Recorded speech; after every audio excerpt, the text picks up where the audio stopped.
Welcome to another episode of Salt Air. I'm Tom Hatch, the creator of Salt and the CTO of SaltStack. Today I wanted to talk about the fact that infrastructure has changed a lot over the years. If we go back 10 years ago, infrastructure was generally following ITIL standards, generally going through different gates of development to production. It was common that a development team would build an app and throw it over the wall to the operations team. But in today's infrastructure, so much has changed. Most companies aren't managing hardware anymore. The cloud has taken over. Amazon Web Services have more products released every year, almost than Amazon has new television programs released every year. And so what we look at is a dynamic, changing landscape. And I want to address where some of those changes end up. When we come back and we look at the changing landscape, a significant amount of that changing landscape can fall into just a few buckets. We are looking at entirely new ways to do application development and deployment. The containerization craze gave us a new way to create, test, and modify applications for developers, but then push those applications into production systems. We've also been able to see the new ways in which Kubernetes changes how we manage our applications and our infrastructures. But the other major bucket is cloud and cloud services. With cloud services, we can go to vendors who give us a complete managed database all set up and ready to go. But at the same time, we have to deal with problems like GDPR and new security threats. The entirety of the landscape has changed dramatically. And so, how do we deal with this landscape? And what's really changed under the hood? One of the positions that I've taken throughout the evolution of this changing landscape is that we are simply adding more components, more choices, and more interfaces. When we go back and we look at infrastructures, it's extremely rare for us to find an infrastructure that's run entirely on Kubernetes. It certainly happens, but over and over again, we have situations where there are legacy systems that still need to be maintained, databases that have been in place since the 80s and migration away from can be difficult, storage systems that need to be dealt with, as well as applications that just haven't been ported to the new model yet. The other things that we see really make it so that I like to simplify the situation into saying that there are some applications that work well in a highly distributed environment, like a web app. But there are some applications that are fundamentally built to function as a monolith across many pieces of hardware, like databases, like storage. And so as we come into this situation, we see that some companies are opting to say that we need to keep our storage on-prem. Some companies are opting to say that this application is going to be deployed one way while another will be deployed inside of a new Kubernetes cluster. What we're ending up seeing also is a hybrid cloud approach. Most people that we talk to and most infrastructures we talk to are spanned across multiple clouds. They're not all in AWS or all in Azure, but they've got resources in Google Compute, in Azure, AWS, SoftLayer, and many others. And so being able to manage a hybrid cloud environment becomes one of those new problems.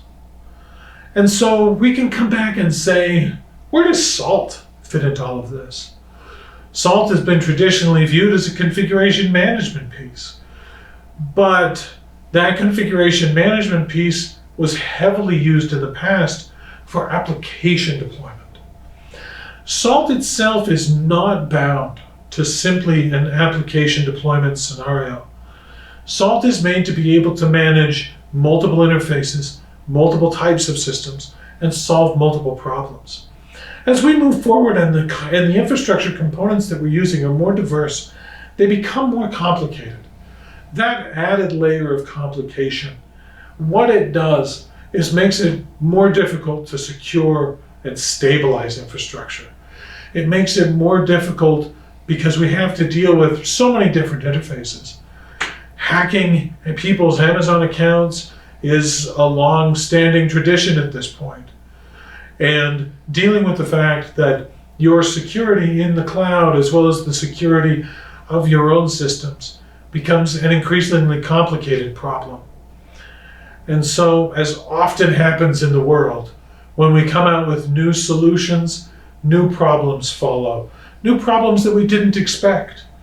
One of the parallels that I like to make is that if a person is to go back and read the original white paper on Bitcoin, that white paper is going to talk about how the original creator of Bitcoin felt that it would present a smooth, stable model for currency. This isn't what we've seen. What we intend to create and what our creations produce are two very different things. So the emergence of a more complicated, a more distributed, a cloud, multi-cloud, on-prem infrastructure is the world that we are walking into, as opposed to a world where one single philosophy becomes that finite philosophy of the future. When we enter into these worlds, the automation software that we need needs to be a bridge. That automation software needs to bridge between on-prem and public cloud systems. That automation software needs to be a bridge between the deployment of applications, but the management of monolithic services that have to exist to support those applications as they continue to roll out. This is where Salt is really blossoming as a platform. Salt's ability to fundamentally abstract disparate systems is what is giving it an advantage today, not a disadvantage, and not resigning it to the dustbin of history, as some people have said configuration management as a whole is, because of Kubernetes. Instead, what we see is that Salt is used to manage not only the stand-up, but also the maintenance of Kubernetes clusters. Salt is used to manage interfaces inside of cloud systems. Salt is used to bridge the gap between security and operations teams so that we can deliver real security to those systems that we have to manage. Because the systems that we have to manage are so much more diverse than they used to be, we need normalization and abstraction software. And again, that is what Salt was originally made to do. It just turned out that in the early days of Salt, it was only so easily distracting to be able to say, we have a world-class configuration management engine. Why don't we focus on that? But the concepts of remote execution, configuration management, and event-driven infrastructure don't just abstract the deployment of an app. They abstract the management of all of the pieces of an ecosystem, making it easy to circumvent human needs and human actions so that we can get the job done that we need to get done. Thank you for watching another Saltaire. Hopefully this answers some of your questions about where automation platforms exist in the future of infrastructure, and hopefully also allows you to understand how we at SaltStack view the world and how we're trying to make new software that solves the problems that you have in reality. Thanks, and until next time.